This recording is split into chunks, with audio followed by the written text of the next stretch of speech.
Hello and welcome to this very special episode of Mysteries of Science, our Christmas gathering, you might say.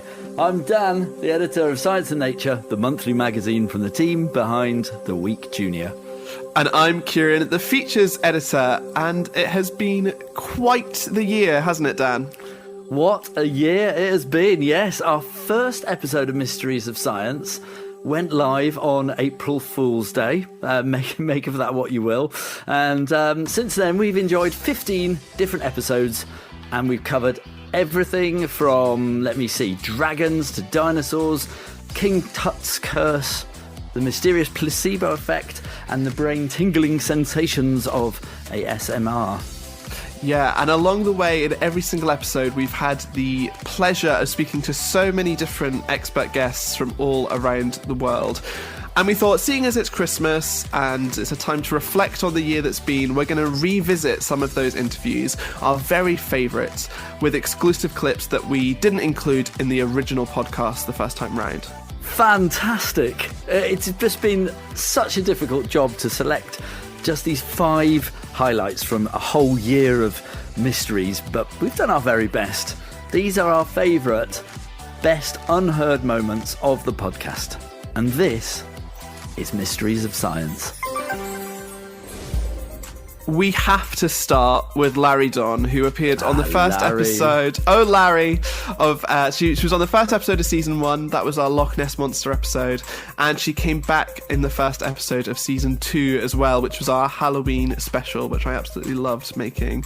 Larry is an author and storyteller, and her passion for fantastical beasts of all shapes and sizes meant that she could talk to us about lots of different things. And while we were interviewing her for the Halloween episode, she started to tell us about some of the other mythical animals that are said to prowl around in the UK. And here's her rundown of some of her favourites. Well, I first got into shapeshifter lore because Scotland, in fact, pretty much the whole of the Celtic edge, the Atlantic edge of the United Kingdom, the British Isles, is hoaching with shapeshifters. Scotland has the Kelpie, which is one of the most interesting shapeshifters because a lot of shapeshifters, you're not sure, is it an animal becoming a person or a person becoming an animal? A Kelpie is only ever a monster that's pretending to be a person or an animal. A Kelpie is a monster under the water and then becomes either a beautiful horse or a beautiful person to lure you to the water, to drown you and probably eat you. So they're interesting shapeshifters because there's not an awful lot human about them.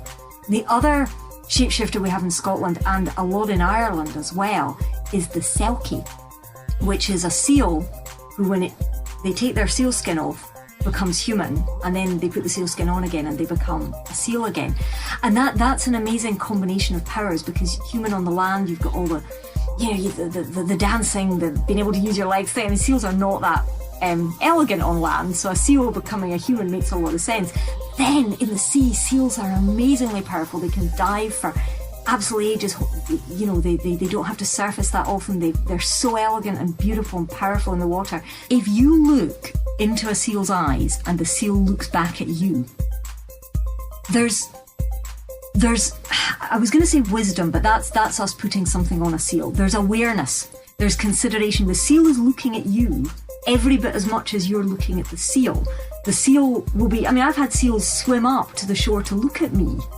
And I'm going, oh look, there's a seal, and you know the seal's going, oh look, there's a person. They're interested in you too, and there's a relationship. You can, I don't mean a friendship or anything daft like that, but what I mean is they're interested in you, you are interested in them, you are considering each other, you're looking at each other, you're thinking about each other, and those eyes are amazing.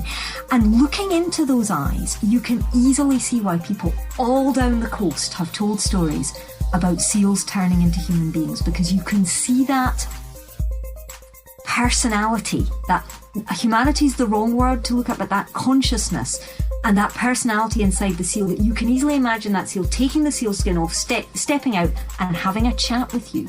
So that's the point when shape-shifting lore really makes sense. It doesn't feel unlikely at the point when you're looking into the eyes of a seal. Now, I've never looked into the eyes of a wolf without bars between us at the Highland Wildlife Park, but I can only imagine that you get that sense of the wolf looking at you as much as you are looking at the wolf. and that there's a sense of who's in there, what character is in there. And that's why we're fascinated by shapeshifters. So that there's shape-shifting.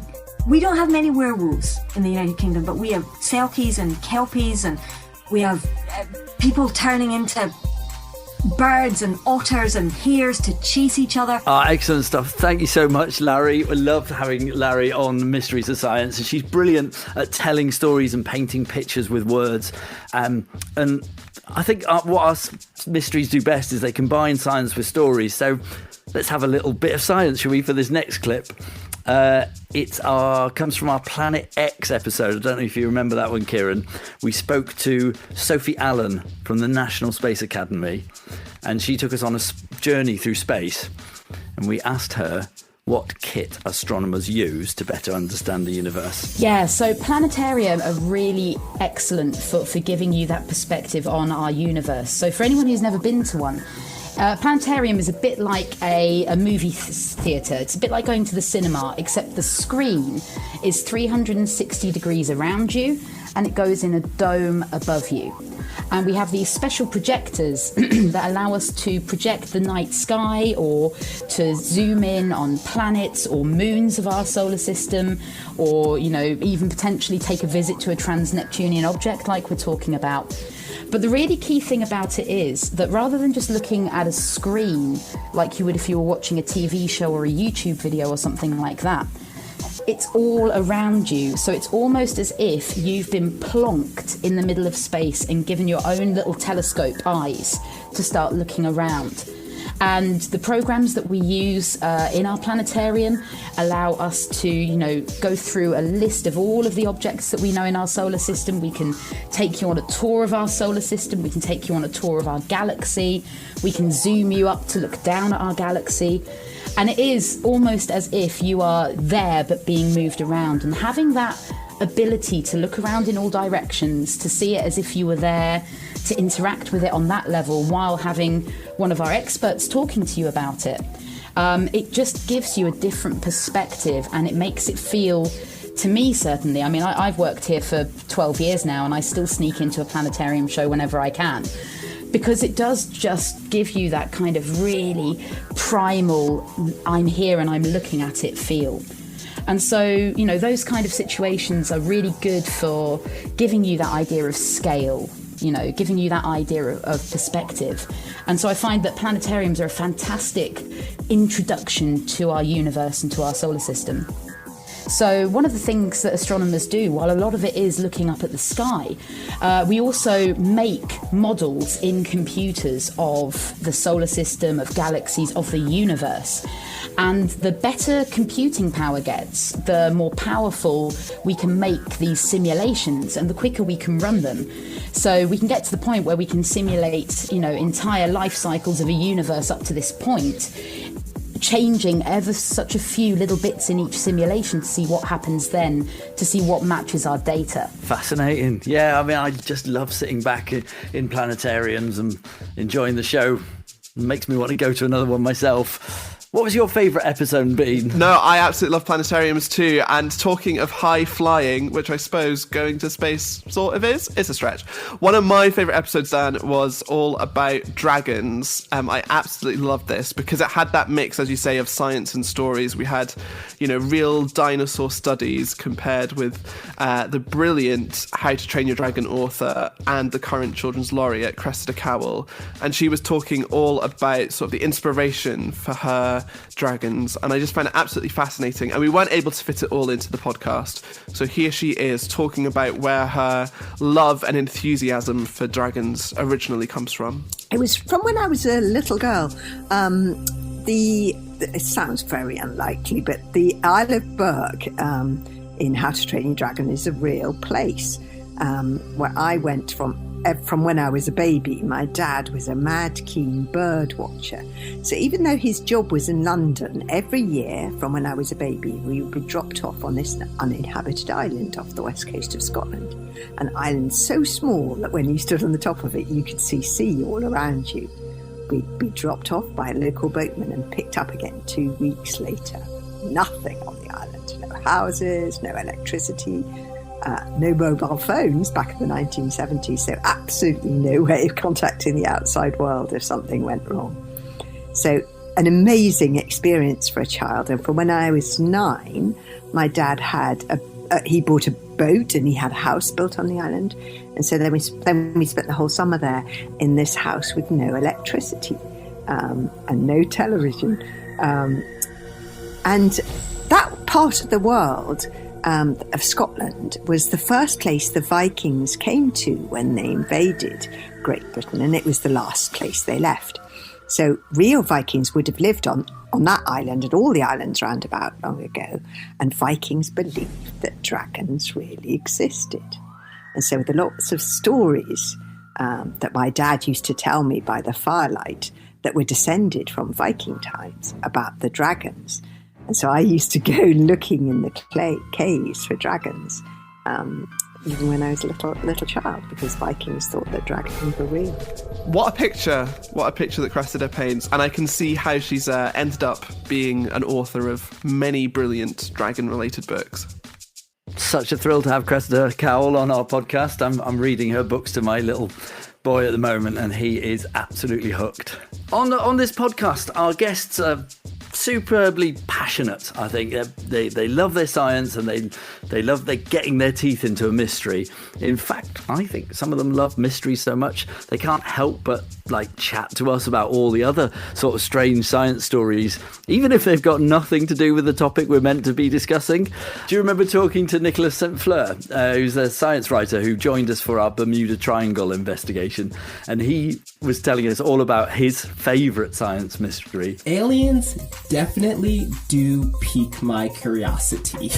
I just think there's just so much out there. When you look up at the stars at night and you really think about how those stars may have planets orbiting them, or how even in the spaces between stars there are things known as rogue planets, I just think the idea that life may exist out there, it's so fascinating. It's tantalizing, really. So I would love to know what is out there, whether it be intelligent alien life or such. So I'm not in the camp that aliens don't exist. I definitely think there might be something out there. I really, really hope we find something interesting in my lifetime. But whenever I talk to people about, whether or not intelligent life exists or has existed elsewhere, my answer to them is yes, it has existed. In fact, intelligent life has existed here on this planet.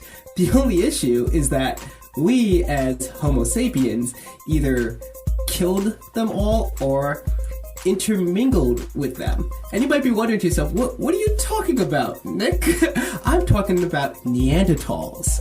Neanderthals are ancient human relatives that were very similar to Homo sapiens, and we have record of them in the fossil, we have fossil record of them, and they disappeared, or as some genetic tests are showing, some of their DNA lives on in us as Homo sapiens. So just think about it like that there were a human species on this planet that shared it with us, that was intelligent. This happened here on Earth. So when we talk about intelligent life elsewhere, I just think it's such a fun question because we know it existed here on Earth. We also have Denisovans, which are another ancient human relative that also existed. One thing I spoke with some researchers in this area, and the way they kind of paint it for me is that during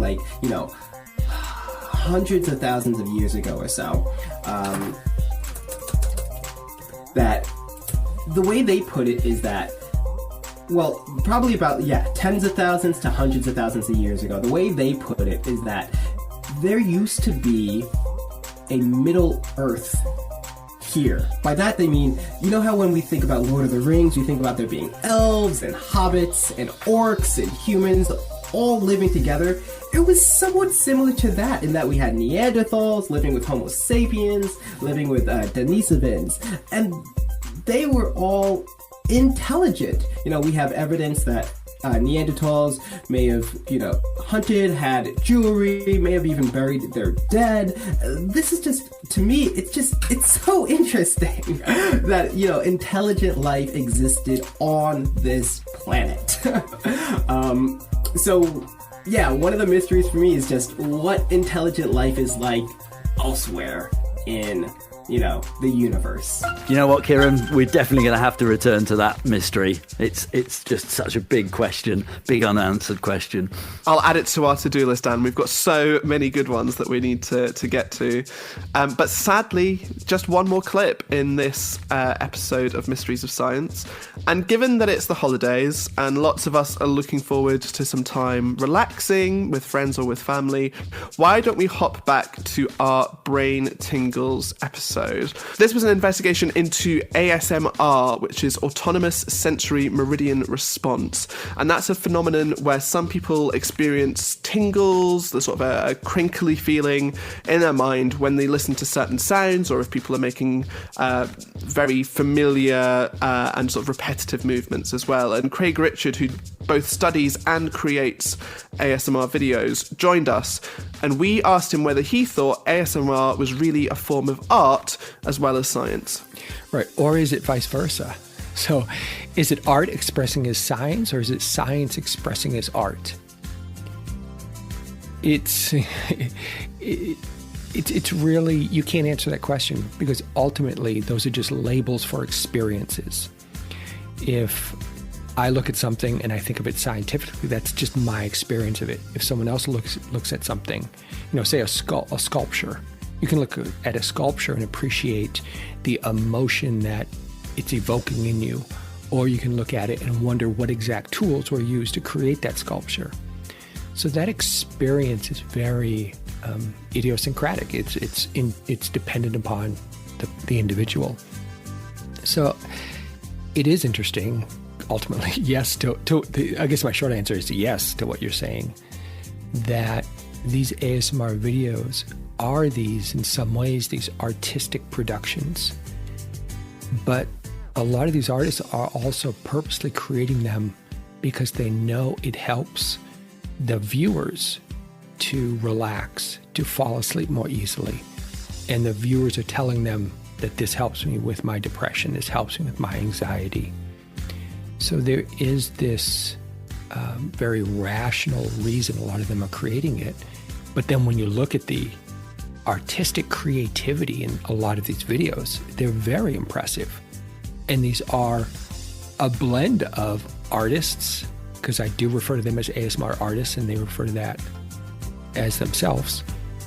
But they're also, in a way, relaxation practitioners, which, we don't call them that, but that's really what their goal is when they do that. It's not purely to entertain, though that is part of their goal. But their main goal is usually just to stimulate ASMR in the viewer, to help the viewer to relax. Brilliant stuff. I just love how so many of our mysteries have included arts and stories and different things alongside the science as well. Definitely, and Craig always gives me, listening to Craig always gives me brain tingles as well. So that brings us to the end of this episode. I could have spent hours listening to all of our experts again. It's been a real thrill trawling through all of the clips to find little gems for you to pull out. And of course, you can always listen back to the old episodes too, whenever you're listening to this. We'd also love to know what your favourite mystery was from 2021. Was there a particular guest that you loved hearing from? Was there a topic that you really enjoyed us digging into? You can let us know by sending your thoughts and comments in an email to hello@science-nature.co.uk or in a review wherever you're listening to this right now. Yeah, we'll be back in the new year with more all new mysteries, and we start off with a question about how we people, humans on Earth, might talk with aliens and whether we could contact them and have conversations with them. Yes. Pass me a mince pie, Kieran. Sending one right over. As ever, if you want to get your hands on some more mysteries, just pick up the latest copy of Science and Nature. There's a great Christmassy mystery in the current issue. And until the next time, Happy New Year and stay curious. If you want to get your hands on a copy of the Week Junior magazine, we're offering a 6-week free trial. To get yours, head over to dennismags.co.uk/The Week Junior and use the code podcast.